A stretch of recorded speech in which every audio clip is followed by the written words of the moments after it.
الميه، حاطينه في تابوت كانه حي ويروحوا يزوروه. انا ضدك في ان حوار الثانويه الازهريه صعب من الثانويه العامه ده. بدا يدخل جواه الرياء عشان هي كانت اتشهرت قوي. انا مش عارفه انت معايا مره كمان ليه؟ معلش بقى نعمل ايه؟ دي مشكله صعبه جدا. كل ما الاقي نفسي فاضي نقعد مع بعض كده نشوف تاني فاضي. ازيكم يا جماعه عاملين ايه؟ النهارده دي حلقه جديده عشان الاخ حب الموضوع. لا الصراحه يعني ان انا جايباه بالخناقات بس ما علينا، فقررت ان انا اعمل فيديو مع احمد ان انا اوري له الفيديوهات القديمه اللي كنت بصورها. انا اصلا اغلبها خفيته من على القناه، يعني بطلت احطه. طب ليه؟ خفت يعني ولا ايه؟ لا شكلها وحش جدا. لو احنا عايزين نشوف الحاجات بس يعني هنشوفهم سوا، فاحنا حطينا حاجات على الايباد وهعرضها لكم برده على الشاشه، الحاجات اللي هو يشوفها وهو يدي رد عليها. اول حاجه ده اول فيديو في القناه اصلا. اول ماشي؟ فيديو عملتيه ايوه كان من 3 سنين. كان موضوع بجد سخيف جدا. كنت عارفه وقتها انا عايزه بجد ادي مقدمه عشان ما تشوفوا ما تتخضش. ماشي؟ من نفسك ليك حق، كل واحد ليه حق يقدم نفسه طبعا. عشان عياني دي تشد زيك لازم يقدم نفسه. ايه في ايه؟ عايزه بتهزق. لا بناتي لسه بفهم مع الناس بتوعي. لا ما اعتقدش. انت جاي في ملعبي تهزقني. زائد حاجه ان السيت اب بجد كان وحش قوي. كنت وقتها كنت عايزه امشي من الجامعه باي طريقه من سكن الجامعه، كان سيء جدا وكان فيه صراصير كتير قوي في كل مكان. قعدت كتير قوي عشان اقدر اشوف شقه، لان بره الاغلب ما بيوافقوش اصلا ساكنوا عرب، ولو حد لوحده بتبقى فيه مشاكل كتير قوي عشان الاقي شقه. المهم ان انا لقيت شقه بعد معجزه مع ست طيبه جدا، ولكن الشقه كانت بشعه، فكنت بحاول يعني على قد ما اقدر ابين ان هي حلوه، بس كانت حاجه بجد يعني من تحت المستنقع والله العظيم. السنة كام دي؟ دي كنت في اخر اول يعني نص ثالثه. نص ثالثة جبت شقة بره؟ لا دي كانت اول الكورونا، اول ثالثه. ايه اللي خلاك اصلا تعملي قناة؟ يعني ايه الفكرة جت في دماغك ليه يعني اعمل قناة على اليوتيوب؟ عشان كنت قاعده لوحدي، كنت زهقانه بس ولا اي اسباب، بس كنت بحب التصوير فبصور، وكنت عارفه ان مفيش اي حد هيشوفني، وهم اصلا كانوا 3 4 اصلا بيشوفوني، وانا مرتين وامي مرتين، وبعلق من عند امي مره ومن عندي مره بس، وخلاص خلص الموضوع. حتى اصحابي كانوا بيزهقوا يعني، بس بعد كده الموضوع ضرب مني. المهم موضوع كبر السلام عليكم. انا ده اول حلقه. اسمها ايه؟ ميزوفوني. مننا بتتضايق جدا لما بتسمع صوت طقطقة القلم مثلا، او حتى صفة الاظافر او اصوات بكاء الاطفال او الى اخره. بصراحة في ناس كتير بتعتبر ان دول بيبالغوا اكتر في سماع الاصوات، او ان هم يعني بيتدلعوا، وبعض الامهات هنا ما كانش عندي اي ممتاز خالص. السكراب اللي وراك عاملة واحد عنده جمجمة وفي دماغه فيسبوك. انا اللي صورتها، انا انت اللي راسمة الصورة؟ ايوه بجد والله؟ ايوه ده حقيقة. دول جابوا 22 شخص بس بجد والله عليك، ما عارفه انا بس او ماشي، بمعنى بس اصح ما فرق مش الصورة السمع، وجابوا كنت 24 بتكلم عن شخص التجربه اللي عملوها عشان او غير يزوروا. مصابين بمرض الميزوفونيا. يا جماعه لو عايزين ان انا افتح لكم الفيديو ده عرفوني. مختلفه زي الاصوات المحفزه، زي صوت الاكل، الاصوات المزعجه، زي صوت بكاء الاطفال. خلاص ولقوا ده كنت ساكت منهم بينزعج. ساكت عك قوي. ايه رايك؟ رأيي أهم حاجة القلم، مسكة القلم تحس إن في يعني حد ساينتفك يعني. لا اقصد ان يعني ان انا يعني زي اللي بمثل يعني، او ان انا لا يعني اقصد انك واخده طور العلم زياده عن اللزوم في انك تدي محتوى مش سلس للناس يعني، ومن ناحيه تانيه واخده ايه تتكلمي على موضوع علمي بشكل معين يعني، بس هو كويس جميل مش وحش. طيب تاني حاجه، مش عايزه اوريك الفيديوهات كلها، عايزه اوريك حاجه عشوائيه. ماشي؟ او انت اختار عايز تشوف ايه. ايوه كلها طبيه، كلها حاجات طبيه. ماشي. هنا كنت بدور على حد يمسك لي يعني يبقى اسمها ايه؟ تساعدك في القناه؟ لا يبقى بيدعم القناه يعني، اسمها ايه؟ سبونسر يعني، او حد يمول بفلوس ولا تافهه جدا يعني. يمول بفلوس. قعدت ادور بقى كتير وبعد كده لقيت حد تعبان جدا. تعبان جدا. فقال لي ايه؟ كنت تعبان. لا ثاني هو اشترط عليا، قال لي حطي اعلان عننا في اول الحلقه. فانا فكرت بس كده خلاص يعني، واديني اسم القناه والباسورد وانا هتصرف. اسم القناه الباسورد كمان. فانا اديته الاسم واديته الباسورد. ما تسرقهاش كويس الحمد لله. لحد دلوقتي على فكره المفروض اغير اسم القناه، افتكرت دلوقتي وغيرت الباسورد بتاع القناه. المهم اديته له واديته وحطيت له الاعلان وما عملش اي حاجه. احط الصورة عن الموضوع. بتاعك على رجلك. ايوه، عايزه اقول بس ان طنط ورا الكاميرا مامة احمد. فجايه تقعد معانا شويه، فمريم قالت لا لا ايوه احنا نصور. طالما انتوا فاضيين قوي كده نعمل حلقه. ايوه، فهي بتدي رايها. يا جماعه انت رايك، علي صوتك. قولي اي حاجه. سكت دلوقتي خلاص نشوف. طب اسمع، رصاص القمر. انا مريم محمد، وكالعاده دي حلقه جديده من حلقات الكروموسوم. انت شايف اصلا ده نبدا الحلقه بليز ما تنسونيش لايك وشير وسبسكرايب. المهم حابب ان انتوا تعملوا التيشيرت رايكم القميص ده مش عارفه اغير فيه، بجد كان حلو قوي. افكار لانه فعليا بحس بالمشاركه، يعني بحس انه تمام انا عملت فيديو بس في حد سمعه فالحد ده شاركني، مش مجرد بس عدد فيو مش اكتر. وكمان اعملوا لايك لانه يعني اذا انتوا بتشوفوا عدد فيو يعني ليه بقى؟ لانه كل مره بتعملوا فيها لايك ده بيعلي من الفيديو اكتر. وبس والنهارده الحلقه هتتكلم عن الوسواس القهري، فمن غير القهري ندخل على الموضوع. هما ما بيحسوش انه في فرق بحياتهم، وبيحاولوا معنوي يتغاضوا عن الموضوع ده بان هما ما يتعرضوش لحاجات تخوفهم، ما يتعرضوش مثلا لقلق معين او كده. ولكن هو فعليا الموضوع اذا ما اتعالجش ممكن يتمادى معاهم لدرجه كبيره. والموضوع ده بيحصل معاهم في اي وقت هما ممكن يكونوا متضايقين فيه مثلا، او في الوقت اللي بيشوفوا مثلا حاجه مش مترتبه في مكانها، او ممكن يعرضوا ان هم يغسلوا ايديهم كتير جدا. حتى كمان في بعض الناس توصل بيهم مرحله اللي هو انا هغسل ايدي تمام، هغسل الحنفيه، هغسل ايدي الحنفيه مره كمان وهرجع اغسل ايدي مره كمان. احلى حاجه ان انا عمري ما قلت لهم على دواء او علاج اي مواضيع. هو انت تعرفي تقولي لهم علاج على الوسواس؟ ايه؟ تعرفي تقولي لهم علاج للوسواس؟ لا، بس اقصد حتى كمان لما اتكلمت عن امراض تانية عمري ما قلت لهم على دواء. قلت لهم كنت دايما اشرح لهم الموضوع واقول لهم روحوا عند دكتور مختص. واقفه ويفضلوا ولكن في جزء بيكون عند الاطفال. هي طب احنا كده يعتبر فهمنا ايه هو الوسواس القهري، ولكن ايه هي الاعراض؟ هنا كنت بدات اتعلم الوسواس القهري. اول حاجه يكون في خوف من الابتسام. مستحيل انت دي تكون والله اي والله العظيم، انا والله العظيم وانا قاعده دلوقتي بقول كده. ليه مستمر؟ هو الفيديو كان شغال؟ لا، اختيارك اولا من الوسواس القهري بتحاول تختار امراض الناس القريبه ليكي، يعني تذليهم مثلا يعني، ولا مش فاهم المرض مين ده؟ المرض ده عشان امي عندها او سي دي، عندها وسواس قهري. بتتكلمي يعني مختار الموضوع بتاعها بتتكلمي عنه. الفيديو اللي انا هوريه لك دلوقتي ده موضوع مختلف جدا لاسباب كتيره قوي. اول حاجه انه زي ما انت شايف العنوان كده اقراه. سافرت مدينه ثانيه وعملت مغامرات كتير، تعالوا شوفوا ايه اللي حصل. لا اختيار العنوان جذاب. لا ده لما شاركت في الامم المتحده، فكنت رايحه اصلا علشان يعني نقلنا بقى، مش نقلنا بس اسبوع يعني على مدينه ثانيه. بس اول يوم ده كان يوم السفر، ده كان حاجه متعبه جدا. هوريك دلوقتي ايه شكلك مرهق اصلا. دلوقتي هاخدكم معايا في الطريق وبس كده. ما تنسوش تعملوا لايك وشير وسبسكرايب. ومبسوطه زي ما انا استفدت من ناحيه ان انا اشارك في حاجه زي دي. مبسوطه كمان بنفسي الحاجه دي عشان بعدين ابقى افتكرها. اهم حاجه صورة كمان انه انا كان دايما عندي طموح انه ما اموتش زي ما عشت. وموتش زي ما عشت كله ميت، ما فيهوش ورق اخضر يعني. ما فيهوش ورق اخضر علشان ده كان في يعني مش في الشتاء، خريف يعني اخر الشتاء اول الخريف. بس الخريف هناك خريف مخيف شكله. ايوه هو ده اصلا ده الخريف اللي احنا بندرسه في الكتب. ماشي بس انما مصر هو مصر عندهم حق ان هي معتدله صيفا، ما فيهاش خريف وربيع مبدئيا يعني. بس واحد من فيها صيف فيها صيف. بس انا حاولت اخد جزئيه بس زي ده يعني مش موجود فيها ناس قوي كده. ده موضوع مختلف قوي. تاريخ ده ولا ايه؟ لا ده بص، احنا رحنا متحف كان عباره عن ان احنا شاشه بتعرض تواريخ، بعدين تدخل من شاشه لشاشه من شاشه لشاشه لحد ما توصل للسن اللي انت فيه دلوقتي.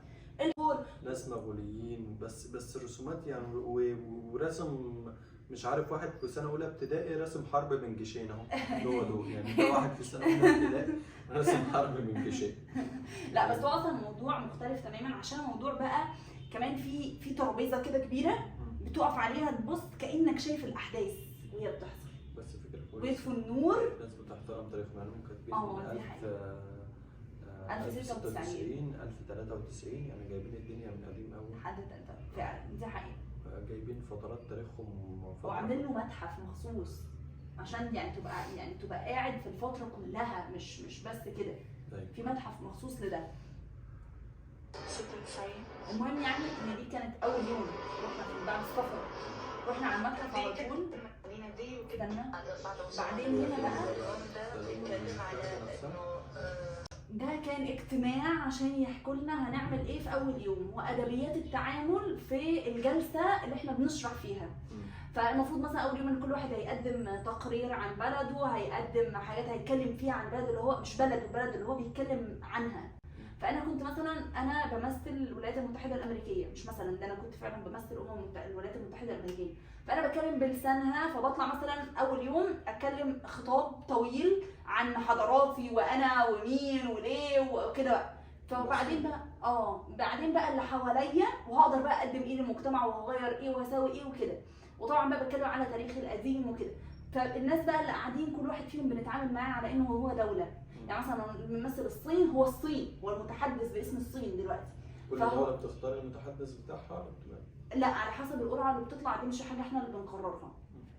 المهم الشخص بقى اللي بيتكلم ده بيبتدي ان هو يعرض علينا الحاجات اللي احنا نتكلم فيها. يعني بيبتدي ان هو يسالنا، الناس اللي قاعده بتبتدي تسالنا بس، وكل واحد بقى بيسالنا على اساس دولتنا.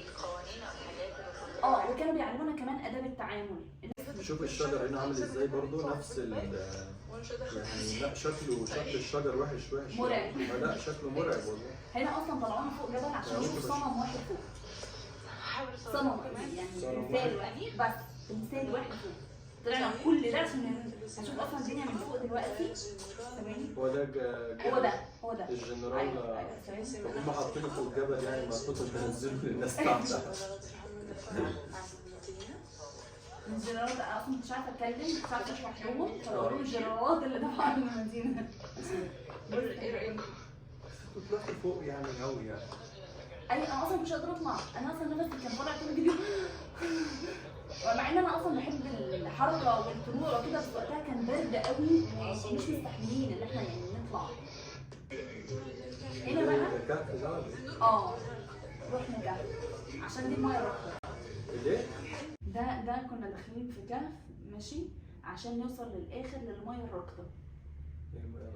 دي ميه يعني؟ لا دي ميه، شويه ميه كده متجمعين، ما طروش ما راحوش في اي حته بقالهم الاف السنين. هم طبيعي، ما في قلب كهف هيروحوا فين؟ المشكله اللي انا فهمته ان الكهف ده غالبا بينزل ميه، ما فهمتش قوي يعني. كهف مفحور ببئر ماشي، مع الناس ما عندهمش معالم سياحيه فبيكتروا من معالم السياحيه. يعني هو البلد دي كلها فيها تمثال حاطينه على جبل ومرمطوا عليه الناس. ليه عندهم اصلا معلم مهم جدا اللي هو ايه؟ لينين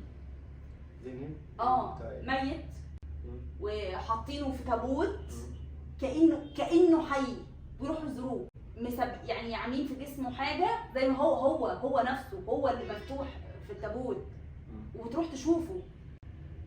يعني مش حاطينه مثلا محنطينه، او مش حاطينه مثلا في محلول مثلا. انت ما قريتش عن الموضوع ده ولا مره او كده؟ لا، حاطينه في حاجه حفظ بس انا مش عارفه ايه هي الصراحه. ماده حفظ شمع كده، ماده زي الشمع. ايوه ايه المشكله في دي؟ بس الناس كلها بتروح تزوره. طب امال ليه؟ ده ممكن يكون شخصيه تاريخيه عشان كده حطوه في شمع. عشان هو شخصيه تاريخيه ماشي. بس انا مش بتكلم، انت مش عارف ليه بجد. لا يعني ممكن اكون سمعت عن الثقافه الروسيه والحضاره الروسيه. طيب ممكن جابوه حطوه في الماده اللي هي بتاع الحفظ دي، فخلاص هو هيبقى معلم يعني. امال احنا نعمل ايه؟ توت عنخ امون الرسم عندنا دي. سكرول واختار اللي انت عايزه. مين اللي معاك في الفيديو هنا دي؟ دي دكتوره في الجامعه عندنا. السلام عليكم، ازيكم عاملين ايه؟ ان شاء الله ده المدرج كله لوحده، كانش في حد هناك يعني روسيا. لا دي اصلا رئيس من رؤساء القسم بتاع الجراحه، وانا كنت شاطره وهي بتحبني وكان علاقتنا وديده يعني، لحد دلوقتي لسه بكلمها اصلا. انا اول مره اوريها لك. لا هوريها لك. المهم فهي سيده اسم الايه؟ جراحه. بس هي كانت متخصصه في الدكتوراه بتاعتها يعني في الاورام وجراحه المستقيم. وايه اللي خلاهم؟ انتوا كنتوا يعني بتعملوا فيديوهات في قلب المدرج في الجامعه ولا؟ لا انا قلت لها اصلا ما كانش حد يعرفني وقتها.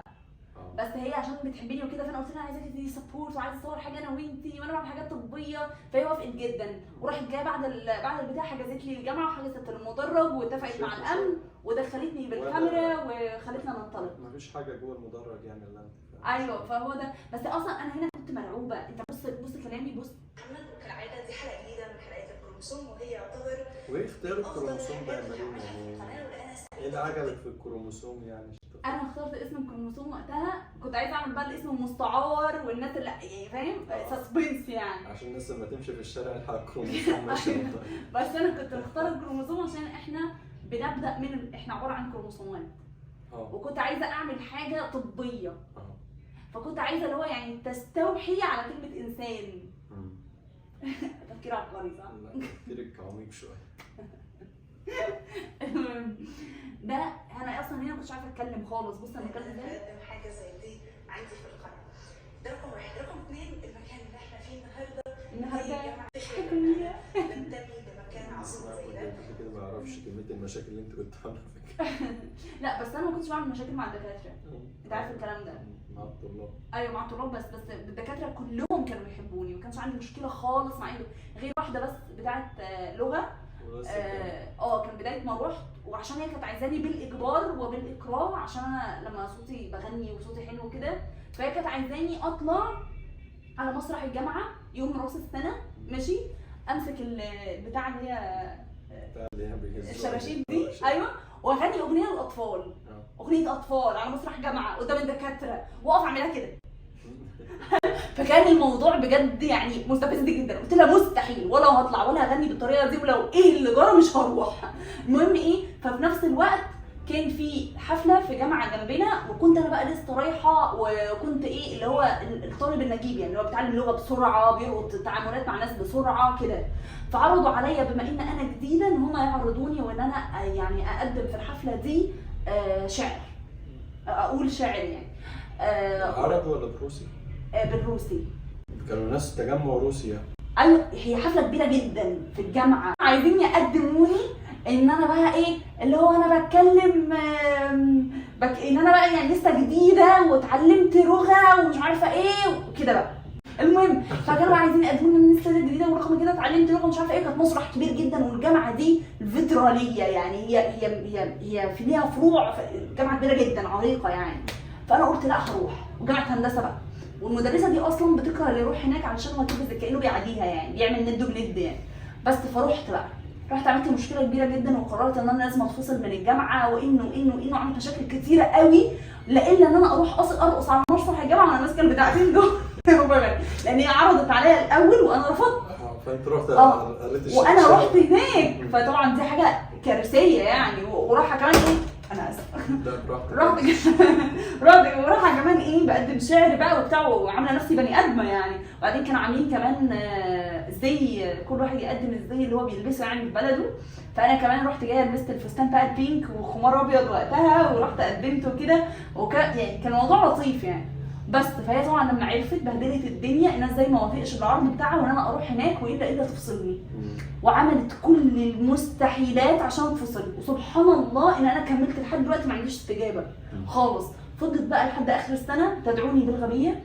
هي كانت بتديني لغه، وكانت تقعد مثلا في اللغه اللي هو تيجي لحد عندي تعمل لي سكاب وتروح للشخص اللي بعدي، ما تسالنيش اصلا ولا تعبرني كده في المحاضره. كويس.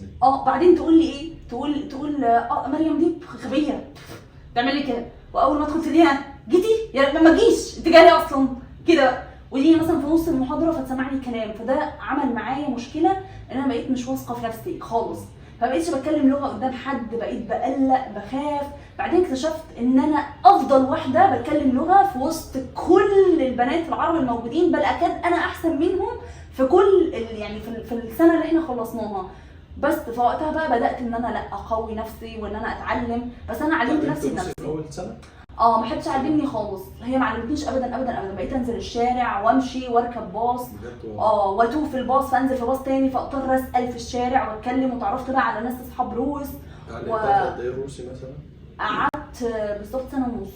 تعليم روسي سنه ونص. بعد كده بدات افهم واتكلم، بس كان عندي مشكله في القواعد كبيره جدا ولا زالت عندي لحد دلوقتي، علشان انا ما تاسستش في الجامعه، لان هي كانت مش بتشرح لي خالص. حتى لما بتيجي تشرح حاجه مهمه بتطلعني بره المحاضره، بتتعامل معايا على ان انا نكره يعني. فما كان عندي مشكله كبيره جدا جدا جدا في القواعد، لكن عندي حصيله كلام كويسه، بفهم اي حد بيتكلم معايا وبعشره كويس جدا واتكلم معاه كويس جدا. بتتكلم كويس. احنا كنا قابلنا ناس روسيين فانا علي صوتك. كنا قابلنا ناس روسيين قبل كده لما كنا في جاردينيا. في جاردينيا واتكلمنا معاهم يعني. ايوه ما هو ده اللي انا بقوله، بس هي بصراحه يعني بهدلتني. المشكله بقى ان دي نفس الست اللي ادتني الشهاده يوم التخرج. انا مش معايا الفيديو كامل، بس هدور على الفيديو عشان اديهولكم. فضلت احمد انا وريته وقتها، انا جيت اخد الشهاده منها فقعد تزقني من ورا من ظهري، انا قصيته وحاولت اركبه بطريقه لطيفه ويبقى كده، ومنعت التصوير بتاع الكاميرا ان هو يصورني او ينزلني من ضمن الناس اللي هم خارجين من الجامعه، مع انه اصلا انا وقتها كنت خريجه بدرجات كويسه جدا الحمد لله، معايا امتياز عزوم، احمد عارف الكلام ده. فانا يعني مش الشخص مثلا الفاشل فاللي ممكن يتعامل بالطريقه دي، حتى لو مش فاشله ده يومي يعني، ده انا خلاص وصلت التخرج يعني. فصراحه الموضوع كان غريب جدا. بس في وسط ده كله انت عارف وسائل القسم بتوصل معايا لحد دلوقتي، عميده الجامعه بتوصل معايا لحد دلوقتي. ايوه لسه بعمل كنت بحكي لها ان انا بس انا فاكراكي اصلا من وسط الناس دي كلها. ايوه فكان علاقتي كويسه الحمد لله بمدرسيني كلهم وبرؤساء الاقسام، ولكن السيده دي كانت للاسف سيئه جدا يعني. يلا الله يبارك لها، انا خلاص يعني تغاضيت عن الموضوع مسامحاها يعني. طيب هنشوف فيديو كمان ولا خلاص؟ اخر فيديو بقى نشوفه لك. ازاي تعدي بفتره الثانويه. الفيديو ده كان نزلته عن ثانويه عشان ناس كتيره جدا قعدت تقول لي اتكلمي على الشغف وعلى المذاكره وطريقتها وكده، بس وده كان من اوائل الفيديوهات اللي تنجح معايا في التصوير. 1989 خلفوا بسبب حالتهم الماديه الضعيفه، الولد ده حتى ما قدرش يكمل الابتدائيه، فالطبيعي ولما ينزل سوق العمل هنا هو في اسوان فاكيد هيشتغل في مجال السياحه، وده اللي خلاه يتعلم اللغه الانجليزيه. بعد كده سافر واشتغل في استيكر حديد وكمان مصنع الحرير في طنجة، واكتشف في الفتره دي ان هو وانت ليه كنت بتتكلمي كده يا مريم؟ بدا باسلوب غريب قوي. لا كنت عشان الجلطه ولا عشان لا دي بعد ما اتعافيت من الجلطه. انت عارف ان انا عندي فيديو اصلا بعد الجلطه على طول هوريهولك دلوقتي. ده بعد ما اتعافيت من الجلطه، بس كنت بحاول يعني اخد الرياكشن بتاع ان انا بحكي قصه وسسبنس، بس فشلت مني جدا. الموضوع فشل مكرر. لا بس انا بعرف احكي قصص انت عارف. انا بالمشكله بس انت هنا بعد كده هنا اوفر شويه. مفكر كان دكتور اصلا كليه اصول الدين محمد حسين محمد. بعد كده اشتغل في كذا مجالات مختلفه، بعد كده استقال من كل الحاجات دي وتفرغ تماما للكتابه. هنا ابرز موهبته بقى الكاتب العظيم عباس العقاد. فكره القصه دي ليه مش هتفرق معاك في حاجه، هم انك تهتم بموهبتك وشغفك. بالنسبه بقى لتنظيمات الثانويه العامه وازاي تقدروا تعدوا بيها فشوفوا الفيديو للاخر. خلينا متفقين ان الثانويه الازهريه بتفضل اصعب بكتير جدا من الثانويه العامه. انا ضدك في ان حوار الثانويه الازهريه اصعب من الثانويه العامه ده ليه؟ يعني دايما بقول ان العدد التنافسي هو اللي بيحكم. يعني ايه عدد تنافسي؟ يعني مثلا يعني انا وانت مثلا لو في 10 بيختبروا اختبار ماشي، الاول على 10 دول ماشي احسن من لو 5 بيمتحنوا اختبار واحد طلع الاول. في المنطقيه ان الواحد الثانويه ثانيه واحده بس، الثانويه الازهريه عدد موادها كتير بس التنافس يعني عدد الناس اللي في ازهر مش كتير، على الرغم ان الثانويه العامه العدد العكس، لا العدد كتير ماشي والتنافس بيبقى اكبر واشد في الثانويه العامه. فانت الفكره بس ان الازهر فعلا كويس ان هو بيعلم الجزء الديني فيه كويس جدا وبيعلمك حاجات في الدين كويس جدا، انا برشح بيه الصراحه يعني، بس لا مش بنفس قوه التنافسيه اللي موجوده في التعليم موجوده في التعليم العام يعني. يعني كفكره للموضوع لا اعتقد ان الثانوي العام اصعب من الثانوي الازهري. لا طبعا. زي انك تمتحني كده امتحان دولي وانك تمتحني امتحان في الجامعه. هقول لك لا، اول حاجه الامتحانات بتبقى نفس تقل الامتحانات الثانويه بتاعت العامه بل اصعب بكتير. ماشي؟ ليه مش واخده بروباجندا؟ عشان الناس الازهريين مش بيصوتوا، ما عندهمش الطبع ده، ان هم متعودين من بدري على بهدله الامتحانات. يعني ما كانش فيه تسيب من قبل كده، ما كانش فيه عدم ضغط من قبل كده، ما كانش فيه لان هو واحد متعود على 24 25 ماده، كل ماده فيهم بتخن مهول يعني. فطالب مثلا بتاع الثانويه العامه لما خرج من الامتحان العربي صوت، ماشي ليه؟ لان هو متعود على كتاب هو صفحتين في الملخص، فلما تعمق له في الامتحان هو اتخض. لكن الازهري التعمق ده معاه اصلا من اولى اعدادي، فهو بالنسبه له الموضوع ده فكه، لان هو بياخد ايه؟ هو بياخد كتاب كامل نحو قد كده لوحده خالص ملهوش علاقه. طب الازهري الخاص اللي هو زي حالاتي بياخد الكتاب النحو لوحده زائد الفيه ابن مالك. طيب انت متخيل بقى الفيه بشرح الفيه ابن مالك، حلو؟ طيب ده النحو. طيب الصرف كتاب لوحده بيحكي عن الصرف وامتحان لوحده مش امتحان عربي. النصوص دي ليها امتحان لوحدها. انتوا بتاخدوا في العربي مثلا ما يقارب مثلا 10 نصوص او حاجه زي كده، صح؟ مش فاكر بالظبط، انا من الثانويه بتاعتي قديمه يعني. ايوه بس بيجي منهم بس بتبقى قليله، وبيجي منهم معاني كلمات مش عارفه ايه جوه امتحان العربي. انا كده احنا ما جربناش، بس احنا بنتكلم في المبدا. لا المبدا التنافس في الثانوي العام. لا ده مش مقارنه خالص. ما تجيبش طالب تعب طول ال 12 شهر في 24 ماده محتاج يجيب فيهم. خد بالك الثانويه الازهريه برضو بتقبل المجموع عالي، يعني وقتنا كان الطب من 98 بتقبل مجموع عالي، وبنات عكس ولاد. طيب فما تجيبش طالب تعب طول السنه في 12 شهر في حوالي 24 ماده او فيما يقارب 24 ماده بيذاكرهم بتعمق رهيب وتدخل رهيب لدرجه مرعبه. يعني الفقه ده لوحده هحكي لك موضوع بسيط. يعني الفقه مثلا في الدين، انتوا عندكم كتاب دين ما بتمتحنوش اصلا، ماشي؟ طيب احنا عندنا بقى الدين عباره عن فقه وتوحيد وتفسير وحديث وقرآن، ماشي؟ طالب الثانوية العامة بيمتحن القرآن كامل شفوي وتحريري، وتخفيفا عليه بيسألوه في البقرة وسؤال كده من النص، فانت ايه خد لك معلومتين وانت رايح. ومطلوب منك انك تجيب 98% على امتحان قرآن. انت مستوعب؟ دي كارثة. حلو. طيب تيجي بقى على التفسير، هيديك ايه في الثانوية العامة؟ هيديك جزء عامة، مش فاكرة الصراحة، انا كان عندنا جزء عامة او طبار او قد سمع، مش فاكرة، لان هو كل سنة بيديك جزء. فهو غالبا مثلا جزء عامه تفسير كامل لكل صور جزء عامه، مش تفسير اللي هو لا، ده تفسير ده اللي هو معاني الكلمات لوحدها، سبب نزول الايات لوحدها، تفسير كل ايه بالمعنى ليها. طيب تفسير ايه بقى؟ انت بتاخد في تفسير ابن كثير، في ناس قاعده مع ابن كثير اللي هو مثلا ابن كثير فسرها بكذا، فالناس دي لا اقترحت ان حاجه ثانيه، فانت المفروض تعرفهم. طيب هل ده بس؟ لا، سبب نزول السوره، هل هي مكيه ولا مدنيه، وايه الفرق ما بين المكي انت متخيل؟ واخد بالي طيب. الازهر عشان بس ما نطولش. تيجي بقى عند الفقه. الفقه ده في هو كل ما الامور الحياتيه. يعني في واحد بيلبس طرحه حجاب ماشي ملفوف لورا، تيجي بقى في الفقه يقول لك لا، الحجاب ليه شروط 1 2 3 4 فلازم تلتزم بيها. فانت بقى تروح للفقه فيقول لك لا، ده الفقه 4، عندك الشافعي والحنفي والحنبلي والمالكي. طب ده الشافعي فرض النقاب بس مش في الوقت الحالي، ده مثلا الشافعي، بس الشافعي لما فرض النقاب كان قاعد معاه 4 اشخاص من الائمه، فواحد منهم احمد مثلا نفترض، ماشي؟ الامام احمد مثلا كان قاعد مع الامام الشافعي، فالامام احمد قال لا، ماشي؟ فيجي لك بقى في الامتحان يقول لك ايه؟ المساله الفلانيه اللي فيها مثلا حكم النقاب على كذا كذا كذا في الامام الشافعي والائمه اللي كانوا قاعدين معاه، واحكي لي هم جابوا النتيجه بتاعتهم منين؟ ليه؟ لان الامام احمد ده جاب الحكم بتاعه عن طريق حديث معين او ايه معينه او حاجه فسرها بطريقه غير ابن كثير. الامام الشافعي جابها بحاجه ثانيه، فانت لازم توصف له الادله على اللي انت عايز تقوله. كارثه. فانت بقى لما تدخل الامتحان فيه كل التفاصيل اللي بقولها لك دي في كل ماده هتعرف ان الموضوع كبير قوي. عشان كده طالب، مع احترامي جدا لطالب التربيه والتعليم، لان هو من الاول متعود على البساطه فصعب جدا عليه الثانويه، فبجد مع احترامي ليهم هو فعلا بيتعبوا جدا ويجات امتحانهم يبقى اصعب مننا. ولكن طالب التربيه والتعليم برضه ما تنساش ان عنده علمي ورياضه وعلم علوم، احنا ما عندناش ده، احنا بناخد رياضه وعلوم مع بعض زائد المواد الازهريه. انت متخيل؟ طيب وبتوسع شديد، وندخل بقى في الامتحان نعمل ايه؟ خبط راسنا في الحيط. بجد مش بسأل، ندخل الامتحان نخبط راسنا في الحيط، وبيجي لنا نفس صعوبه الامتحان اللي موجوده على الطالب العام، ومطلوب منك تجيب 98%.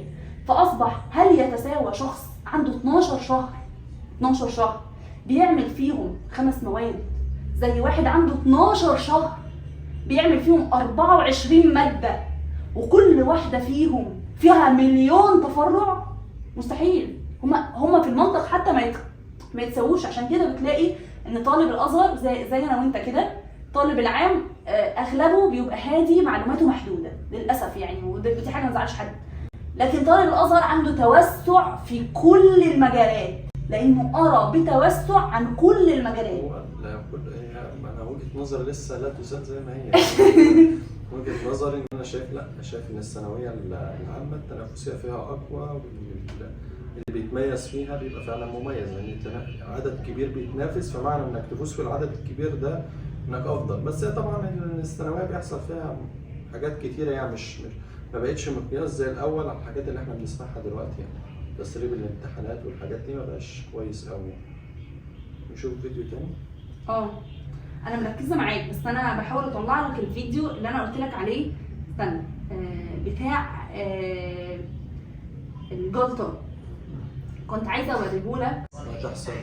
الجزء الثاني من قصه السيده عائشه. دي هنتكلم عن السلسله بتاع الصالحين من السلاسل المميزه بتاعتك يعني. ثواني، انت ده الفيديو ده انت عارفه اصلا؟ احنا هنا كنا شبه اتخطبنا في الفيديو ده، بس احنا ما كناش معلنين. انت ناسي؟ ده الفيديو بتاع، هفكرك.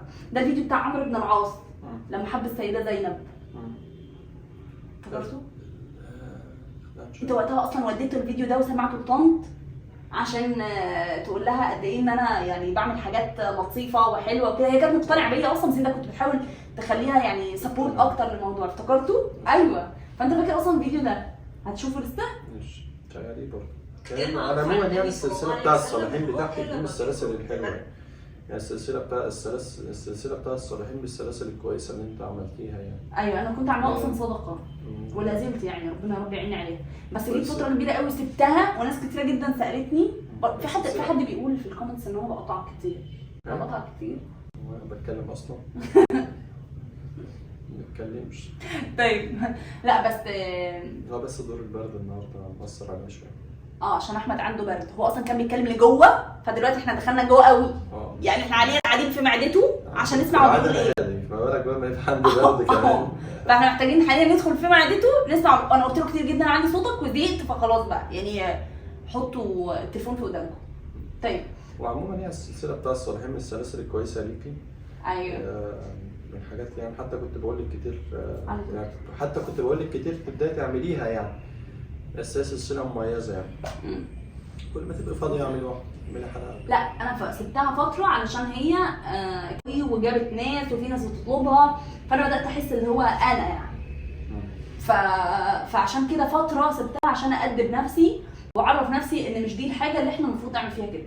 بس دلوقتي بدات ارجع اصورها تاني، وبحاول على قد ما اقدر اقطع منها بقى الحاجات اللي هي ممكن تعمل لي رياء. لو انا مثلا عيطت، انا مش عارفه بقطع. عشان كده الفيديو الاخير كان اجريسيف قوي وانا بشرح. الفيديو الاخير اللي هو بتاع ايه؟